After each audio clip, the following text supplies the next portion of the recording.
नमस्कार, स्वागत है आप सभी का IBN 7 पर। आप देख रहे हैं सारा देश 100 खबरें। अखिल कुटेला के आरोपी ललित मोदी को वीजा दिलवाने के मामले में विदेश मंत्री सुषमा स्वराज का नाम विवादों में घिर गया है। सुषमा पर आरोप है कि उन्होंने ईडी की जांच के घेरे में रहने वाले ललित मोदी की ब्रिटेन से निकलने में मदद की, जबकि उनके खिलाफ देश में ब्लू कॉर्नर नोटिस जारी किया गया है। ये मामला जुलाई 2014 का है, जब सुषमा विदेश मंत्री बनी थी। वहीं इस बीच आरोप ये भी है कि साल 2013 में सुषमा के करीबी की ललित मोदी ने मदद की थी। आपको बता दें कि ललित मोदी का भारतीय पासपोर्ट रद्द है। उनके खिलाफ फैमा उल्लंघन मामले में ईडी का नोटिस भी जारी किया गया है। विदेश मंत्री सुषमा स्वराज के ललित मोदी की मदद को लेकर पैदा हुए विवाद के बीच एक और खुलासा हुआ है। बताया जा रहा है कि ललित मोदी के पासपोर्ट मामले को लेकर वकीलों की जिस टीम ने दिल्ली हाईकोर्ट में केस लड़ा था, उस टीम का हिस्सा सुषमा की बेटी बांसुरी स्वराज भी थी। इस केस को जीतने के बाद ललित मोदी ने 27 अगस्त 2014 को ट्वीट के जरिए वकीलों का धन्यवाद किया था। इसमें बांसुरी स्वराज का भी जिक्र था। और इस बीच ललित मोदी ने कहा है कि वो वेनिस में शादी में हैं और पूरी खबर पर नजर बनाए हुए हैं। IPL घोटाले के आरोपी ललित मोदी को वीजा दिलाने में मदद को लेकर विवादों में आई विदेश मंत्री सुषमा स्वराज ने सफाई दी। सुषमा ने माना कि उन्होंने ललित मोदी की मदद की थी। सुषमा ने ट्विटर पर लिखा कि जुलाई 2014 में ललित मोदी ने मुझसे बात की और कहा था कि उनकी पत्नी को कैंसर है और सर्जरी के लिए वो 4 अगस्त को पुर्तगाल जाना चाहते हैं। उन्होंने मुझे बताया कि हॉस्पिटल में उन्हें दस्तावेजों पर दस्तखत करने के लिए वहां मौजूद रहना होगा। ललित ने उन्हें बताया कि उन्होंने लंदन में ट्रैवल डॉक्यूमेंट्स के लिए अप्लाई किया है और ब्रिटिश सरकार यात्रा दस्तावेज देने के लिए तैयार है, लेकिन यूपीए सरकार की एक सर्कुलर की वजह से वो ऐसा नहीं कर सकती, क्योंकि इससे भारत ब्रिटेन संबंधों पर असर पड़ेगा। और सुषमा ने इस पर कहा कि मैंने मानवीय आधार पर ब्रिटिश हाई कमिश्नर से कहा कि मोदी की अपील की जांच करें और अगर मोदी को ब्रिटेन इजाजत देता है तो इससे दोनों देशों के संबंधों पर असर नहीं पड़ेगा। दिन भर विवाद चलता रहा और विदेश मंत्री सुषमा स्वराज सफाई देती रही। उन्होंने शाम को भी ट्वीट किया। उन्होंने लिखा, मैंने ललित मोदी को क्या फायदा पहुंचाया, वो अपनी पत्नी की सर्जरी के बाद फिर से वापस लंदन आ गए, मैंने इसमें क्या बदला। ब्रिटेन में ललित मोदी की मदद को लेकर विपक्ष के निशाने पर आई सुषमा स्वराज का सरकार और बीजेपी ने बचाव किया है। सूत्रों के मुताबिक सुषमा स्वराज ने इस खबर के सामने आने के बाद पीएम नरेंद्र मोदी से बात की और पूरा मामला बताया। वहीं गृह मंत्री राजनाथ सिंह ने कहा कि सुषमा स्वराज ने जो किया है वो ठीक किया। और वहीं बीजेपी अध्यक्ष अमित शाह ने कहा कि सुषमा ने मानवीय आधार पर एक भारतीय की मदद की जो कैंसर से पीड़ित अपनी पत्नी के इलाज के लिए मदद मांग रहा था। शाह के मुताबिक उन्हें नहीं लगता कि इस पर इतना ज्यादा शोर करने की जरूरत है। इस बीच आरएसएस ने भी सुषमा का बचाव करते हुए उन्हें राष्ट्रभक्त बताया। विदेश मंत्री सुषमा स्वराज पर लगे ललित मोदी के वीजा में मदद करने के आरोपों के बाद विपक्ष ने केंद्र सरकार पर हमला बोल दिया है। कांग्रेस ने सरकार को कटघरे में खड़ा करते हुए मामले में सुषमा स्वराज का इस्तीफा मांगा है। साथ ही पूछा कि क्या यह नीति राष्ट्र विरोधी नहीं है। कांग्रेस के वरिष्ठ नेता और पूर्व वित्त मंत्री पी चिदंबरम ने सरकार से इस मामले में कागजात सार्वजनिक करने की मांग की है। वहीं आम आदमी पार्टी ने भी इसे गंभीर मामला बताया है। जेडीयू ने मामले की निंदा की तो लेफ्ट ने सुषमा स्वराज पर सवाल खड़े किए। दूसरी तरफ समाजवादी पार्टी का कहना है सुषमा ने मानवीय आधार पर किसी की मदद की है तो इसमें कुछ गलत नहीं है। एक रैंक एक पेंशन के मुद्दे पर पूर्व सैनिक आज से रिले भूख हड़ताल करने जा रहे हैं। उनका कहना है कि एनडीए सरकार ने अपनी इस मुद्दे पर अब तक कोई ठोस कदम नहीं उठाया है। इससे पहले रविवार को दिल्ली के जंतर मंतर और मुंबई समेत देश के कई हिस्सों में पूर्व सैनिकों ने प्रदर्शन किया। हालांकि रविवार के प्रदर्शन में कुछ संगठन शामिल नहीं हुए। ये संगठन कर्मचारी वर्ग के रिटायर्ड सैनिकों का है। उनके मुताबिक ये आंदोलन मुख्य तौर पर अधिकारी वर्ग के पूर्व सैनिकों ने चलाया है और इनकी ज्यादातर मांगे अधिकारी वर्ग से जुड़ी हुई हैं। ये लोग इससे अलग अगस्त में अपना आंदोलन करेंगे। रक्षा मंत्री मनोहर पर्रिकर ने दोहराया है कि आतंकवाद के खिलाफ भारत जीरो टॉलरेंस की नीति पर ही काम करेगा। पाकिस्तान का नाम लिए बिना म्यांमार में भारतीय सेना के ऑपरेशन का जिक्र करते हुए उन्होंने कहा कि एक घटना से कुछ लोग बौखला गए हैं। उधर केंद्रीय सूचना एवं प्रसारण राज्य मंत्री राज्यवर्धन सिंह राठौड़ ने कहा है कि उन्होंने आतंकवाद को पनाह देने वालों को सावधान रहने को कहा था, तो इसमें पाकिस्तान को बुरा क्यों लगा। प्रधानमंत्री नरेंद्र मोदी ने रविवार को भी ट्विटर के जरिए एक और आसन और उसके फायदे के बारे में जानकारी दी। दरअसल अंतर्राष्ट्रीय योग दिवस से पहले प्रधानमंत्री हर रोज एक योग आसन के बारे में बता रहे हैं। रविवार को प्रधानमंत्री ने मकरासन और सेहत पर इसके अच्छे फायदों के बारे में बताया। प्रधानमंत्री मोदी ने ट्वीट कर बताया कि मकरासन से शरीर और दिमाग को शांति मिलती है। ये पीठ दर्द की समस्या और हड्डियों की परेशानियों के दौरान मददगार साबित होती है। अंतर्राष्ट्रीय योग दिवस की तैयारियों को लेकर बाबा रामदेव ने दिल्ली के जवाहरलाल नेहरू स्टेडियम के बाद आज पंचकूला में योग शिविर का आयोजन किया।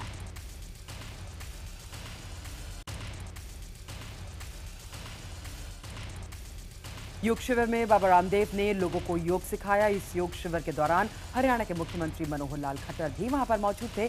खट्टर में भी रामदेव के बताए योग को किया।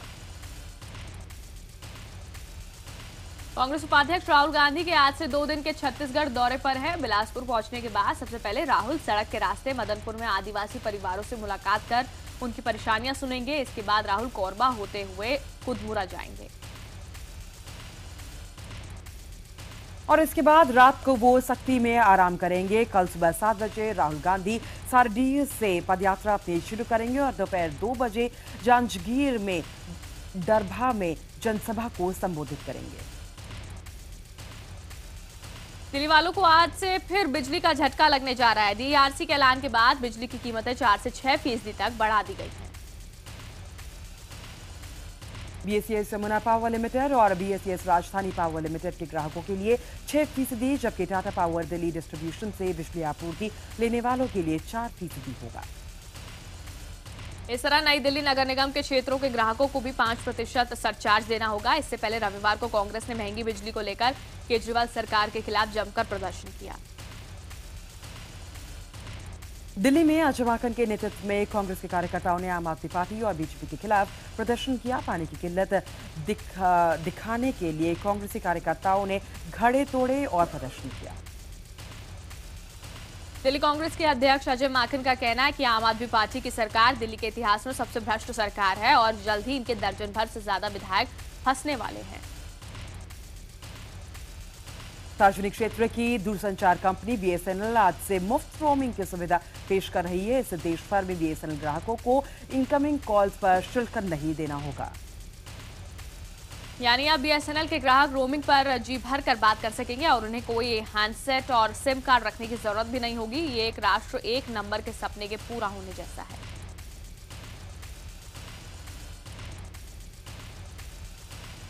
और आपको बता दें कि इस साल मार्च के आखिर तक बीएसएनएल के मोबाइल ग्राहकों की संख्या तकरीबन 7.25 करोड़ थी। आज से एसी और नॉन एसी दर्जे में तत्काल टिकट बुकिंग के समय में बदलाव हो रहा है। अभी तत्काल के तहत टिकट बुकिंग एक दिन पहले सुबह 10 बजे शुरू होती थी।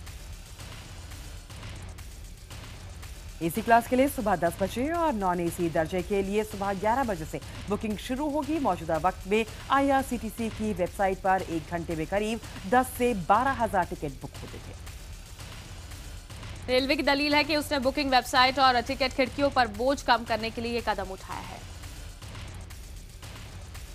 2002 के हिट एंड रन मामले में सलमान खान की अग्रिम जमानत पर आज बॉम्बे हाई कोर्ट में सुनवाई है। 11 बजे हाई कोर्ट की रेगुलर बेंच में ये सुनवाई शुरू होगी।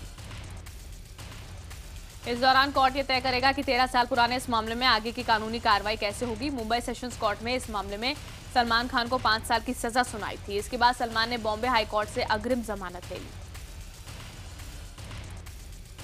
महाराष्ट्र के पूर्व मुख्य सूचना कमिश्नर दीपक देशपांडे के औरंगाबाद और मुंबई स्थित घर पर एसीबी ने छापा मारा है। छापे के दौरान देशपांडे के घर से 1.5 किलो सोना, 27 किलो चांदी, 3 करोड़ एफडी और बॉन्ड मिले हैं। इसके अलावा मुंबई, ठाणे, पुणे और औरंगाबाद में कई संपत्तियों के कागजात भी मिले हैं। आपको बता दें छगन भुजबल और उनके बेटे पंकज भुजबल के साथ दीपक पर भी दिल्ली के महाराष्ट्र सदन में हुए करोड़ों के घोटाले में एफआईआर दर्ज है। मुंबई में आज हाई टाइड की चेतावनी दी गई है। बीएमसी के मुताबिक आज दूसरी बार इस महीने की सबसे ऊंची लहरें उठने वाली है। बीएमसी का कहना है कि सुबह 11:29 पर समंदर में 15 फीट तक ऊंची लहरें उठ सकती हैं। इस चेतावनी को देखते हुए मुंबई में समंदर किनारे से लोगों को दूर रहने की हिदायत दी गई है। साथ ही लहर आने के वक्त पर लोगों के बीच पर आने पर पाबंदी लगा दी गई है। और मानसून की पहली बरसात में बीएमसी के तमाम दावों की पोल भी खोलकर रख दी है। रविवार को हुई घंटों की मूसलाधार बारिश से मुंबई की सड़कों पर पानी जमा हो गया। जलभराव की वजह से मुंबई के लोगों को काफी दिक्कतों का सामना करना पड़ा। बीएमसी के कर्मचारी जलभराव की जगहों पर पंप के जरिए पानी निकालने में लगे रहे। और तेज बारिश की वजह से सड़क और रेल यातायात भी बुरी तरीके से प्रभावित हुआ। गौरतलब है कि मुंबई बीएमसी ने दावा किया था कि इस बार सड़कों पर जलभराव नहीं होगा। अमेरिका के फ्लोरिडा में आईफोन नहीं देने पर एक भारतीय छात्र की गोली मारकर हत्या कर दी गई। मृतक साई किरण हैदराबाद का रहने वाला था और पढ़ाई करने के लिए 1.5 महीने पहले ही अमेरिका गया था। किरण के परिवार वालों के मुताबिक वारदात के बाद वो अपने घर के बाहर आईफोन पर दोस्त से बात कर रहा था और उसी दौरान किसी ने उसे फोन छीनने की कोशिश की। दोस्त ने फोन पर 4 राउंड गोलियों की आवाज भी सुनी। आरोपियों का अभी तक कोई सुराग नहीं मिला है। यूपी के शाहजहांपुर में पत्रकार जगेंद्र का परिवार अखिलेश सरकार के खिलाफ धरने पर बैठ गया है। दरअसल आरोपी मंत्री राममूर्ति वर्मा के खिलाफ अब तक कोई कार्रवाई नहीं हुई है। पीड़ित परिवार ने सीबीआई जांच की भी मांग की है। वहीं जगेंद्र के बेटे का कहना है कि आरोपी मंत्री की तरफ से मामले को रफा दफा करने के लिए लगातार पैसे की पेशकश की जा रही है। उधर बीएसपी ने आरोपी मंत्री की गिरफ्तारी की मांग की है, तो बीजेपी ने कहा है कि पुलिस कर्मियों पर कार्रवाई मामले में से ध्यान हटने को लेकर ये कार्रवाई की जा रही है। शाहजहांपुर के पत्रकार के हत्याकांड को लेकर इलाहाबाद में कैबिनेट मंत्री पारसनाथ यादव ने अजीबोगरीब बयान दिया है। उन्होंने कहा कि कुछ घटनाएं निश्चित होती हैं, ये प्रकृति का नियम और विधि का विधान है। पत्रकार भी देखें तो वो अपना काम कैसे कर रहे हैं। यूपी के बेसिक शिक्षा और बाल पुष्टाहार मंत्री कैलाश चौरसिया पर एक और सीनियर अफसर ने गंभीर आरोप लगाए। मिर्जापुर के वाणिज्य कर विभाग के ज्वाइंट कमिश्नर एसपी सिंह ने अपने विभागीय अधिकारियों को पत्र लिखकर जानकारी दी है कि मंत्री जी ईमानदारी से काम करने पर धमकाते हैं। इससे पहले आरटीओ भी कैलाश चौरसिया पर संगीन इल्जाम लगा चुका है। उधर मंत्री ने अपने ऊपर लग रहे सभी आरोपों को बेबुनियाद बताया है। सहारनपुर में शनिवार को एक लड़की ने पुलिस लाइन गेस्ट हाउस पहुंचकर ट्रेनी आईपीएस ऑफिसर संतोष मिश्र की पत्नी बताते हुए उनके मकान में घुसने की कोशिश की। दिल्ली से आई वंशिका ने बताया कि वो अपने पति के साथ रहने के लिए अधिकार की मांग कर रही हैं। वंशिका ने आरोप लगाया कि ट्रेनी आईपीएस अब अपने घर में रखने के लिए उससे 2 करोड़ रुपयों की मांग कर रहा है। और लड़की के अनुसार उसकी संतोष मिश्रा से 26 जुलाई 2014 को आर्य समाज मंदिर में शादी हुई थी। शादी के बाद दोनों एक साथ काफी समय रहे और उसके बाद मगर अचानक ऐसा कुछ हुआ कि दोनों अब अलग रहने लगे। मैगी में लेड और एमएसजी तय मात्रा से ज्यादा, बच्चों के पाउडर वाले दूध में लार्वा मिलने के बाद अब यूपी के लखनऊ में बच्चों को दिए जाने वाले कॉम्प्लान के पैकेट में कीड़े मिलने को लेकर शिकायत की गई है। आरोपों के मुताबिक पैकेट में छोटे कीड़े थे जिसे फूड डिपार्टमेंट ने सील कर दिया है। फिलहाल इस पैकेट को जांच के लिए लेबोरेटरी भेज दिया गया है। वहीं कॉम्प्लान के पैकेट में कीड़े मिलने के बाद फूड डिपार्टमेंट ने कंपनी को इसकी जानकारी देते हुए मेल किया है और जवाब मांगा है। मध्य प्रदेश में व्यापम भर्ती घोटाले के बाद अब निजी मेडिकल कॉलेज में हुए दाखिले पर सवाल उठ रहे हैं। मध्य प्रदेश में निजी मेडिकल कॉलेज में एमबीबीएस सीट भरने की निगरानी कर रही एपीलेट अथॉरिटी ने सनसनीखेज खुलासा किया है। IBN-7 के पास अथॉरिटी का 21 मई 2015 को पारित हुआ आदेश है जिसमें एफआरसी से प्रदेश के 6 निजी मेडिकल कॉलेजों में साल 2010 से 13 तक यानी 4 सालों में 721 छात्रों को दिए गए दाखिले की जांच करने के लिए कहा गया है। सुप्रीम कोर्ट की तरफ से एडमिशन के लिए तय की गई आखिरी तारीख यानी कि 30 सितंबर को बड़ी तादाद में दाखिले किए गए। स्टेट कोटे को 1533 सीटों में से 721 सीटों पर इसी तरीके से आवंटित किए गए। राजधानी दिल्ली के बादली थाना इलाके में एक शख्स को तेल छिड़ककर जिंदा जलाने की कोशिश का मामला सामने आया। हालांकि उसे किसने जलाने की कोशिश की, इस बारे में कोई सही जानकारी नहीं मिल पाई है। हालांकि बताया जा रहा है कि जब मोबाइल की दुकान में जब पीड़ित गाने अपलोड करवा रहा तो इसी दौरान वहां किसी से कहासुनी हो गई। बाद में पीड़ित जली हुई हालत में घर पर पहुंचा, जहां ये कहते हुए बेहोश हो गया कि उसे जला दिया गया। इस वारदात के बाद से दुकानदार अपनी दुकान बंद कर फरार है। वहीं पीड़ित को अस्पताल में भर्ती कराया गया, उसकी हालत गंभीर है। और राजधानी दिल्ली एक बार फिर डबल मर्डर से दहल गई है। दिल्ली की ईस्ट पटेल नगर में 91 साल के बुजुर्ग और उनकी 62 साल की बहू की घर में घुसकर हत्या कर दी गई। पुलिस के मुताबिक हत्या के वक्त घर पर दोनों ही मौजूद थे और दरवाजा अंदर से बंद था। दिल्ली के उत्तम नगर इलाके में एक नेत्रहीन शख्स की पत्नी के साथ रेप किया गया। रेप की वारदात को उस वक्त अंजाम दिया गया जब घर में महिला अकेली थी। महिला की शिकायत के बाद पुलिस ने मामला दर्ज कर लिया और आरोपी की तलाश कर रही है। दक्षिणी दिल्ली के सरोजनी नगर में 2.5 साल की बच्ची लहूलुहान हालत में मिली है। मासूम बच्ची को सफदरजंग में गंभीर हालत में अस्पताल भर्ती कराया गया है। दिल्ली पुलिस ने रेप के आरोपी को गिरफ्तार कर लिया। इस बीच दिल्ली महिला आयोग की अध्यक्ष बरखा शुक्ला पीड़ित के परिवार से मिली। अपने आप को एसडीएम बताने वाला एक शख्स को दिल्ली पुलिस ने गिरफ्तार किया है। इसके पास से गृह मंत्रालय के ओरिजिनल आई कार्ड के अलावा कई फर्जी दस्तावेज भी मिले हैं।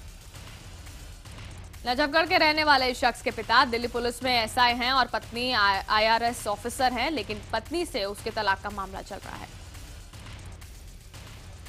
और इस शख्स का पूरा भेद उस वक्त खुला जब वो कुछ दिन पहले एक ज्वेलरी शॉप पर गया था। वहां पैसे के लेन देन को लेकर विवाद हुआ तो इससे अपने आप को एक ऑफिसर बताया और 100 नंबर पर कॉल किया। कांग्रेस की वरिष्ठ नेता और पूर्व केंद्रीय मंत्री शीला कौल का 101 साल की उम्र में निधन हो गया। गाजियाबाद के हिंडन घाट में शीला कौल के अंतिम संस्कार के दौरान कांग्रेस अध्यक्ष सोनिया गांधी ने पहुंचकर श्रद्धांजलि दी। उत्तर प्रदेश के बांदा में एक महिंद्रा बोलेरो जीप और बाइक की टक्कर हो गई। इस हादसे में बाइक चालक की मौके पर ही मौत हो गई, जबकि दूसरा बाइक सवार गंभीर रूप से घायल हो गया। सुल्तानपुर में मामूली विवाद में एक युवक को गोली मार दी गई। गंभीर रूप से घायल युवक को जिला अस्पताल ने लखनऊ रेफर कर दिया।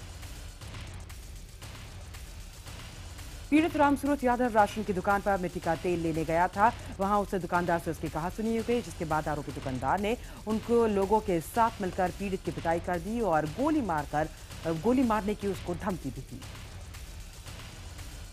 धमकी मिलने के बाद पीड़ित युवक पुलिस के पास शिकायत करने पहुंचा, जहां थानाध्यक्ष ने कार्रवाई करने में आनाकानी की, जिसकी वजह से आरोपियों के हौसले बुलंद हो गए। उत्तर प्रदेश के अमरोहा में एक युवती के साथ गैंगरेप का आरोप लगा है। गैंगरेप का आरोप गांव के 2 सगे भाइयों पर लगा है। पीड़ित युवती की मां की शिकायत के बाद स्थानीय पुलिस ने युवती को मेडिकल जांच के लिए भेजा और आरोपियों को पकड़ने के लिए 2 टीम गठित करने की बात कही। बिहार के पटना में पुलिस ने अंतर्राज्यीय कार चोर गिरोह का भांडाफोड़ किया है। पटना पुलिस ने गिरोह के 8 सदस्यों को गिरफ्तार किया है।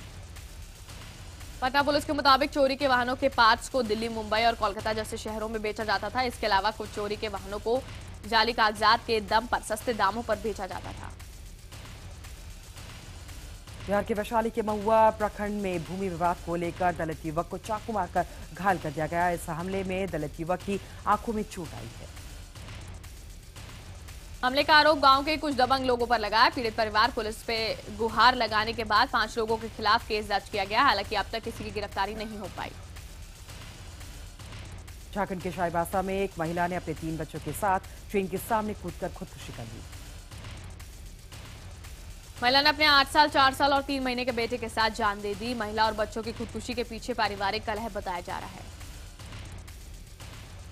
महिला और बच्चों की खुदकुशी के पीछे पारिवारिक कलह बताया जा रहा है। बीती रात किसी बात को लेकर परिवार में झगड़ा हुआ था, जिसके बाद महिला ने ये कदम उठाया।